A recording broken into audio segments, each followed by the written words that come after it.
Hello mga kalkwatsero, dito na naman yung lakwatsero maestro. Dahil nga walang nangyari sa mga plano nyo, samahan nyo na lang akong gumala online. Tara na nga tuklas ang nakakamangang gagandahan ng Kambal Busay Falls at ang Hidden Falls ng Erosin, Sorsogon. Bago ang lahat, magbasa muna tayo ng mga signages na makikita sa daan.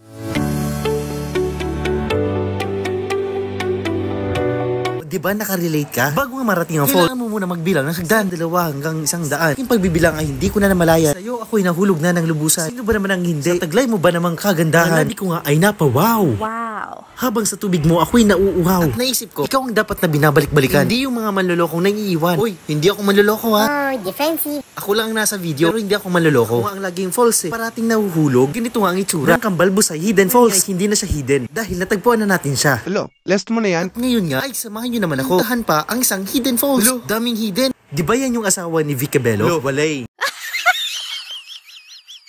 At nandito na nga tayo pang falls. Di ba dapat fall lang kasi isa lang? Dahil sa kanya lang naman ako na fall. Ang dami mong alam. Hindi na nga ako dito naligo. Dahil nakakatakot yung lalim. Lalim ng pagmamahal ko sa'yo. Ha? Dito na nga lang ako naligo.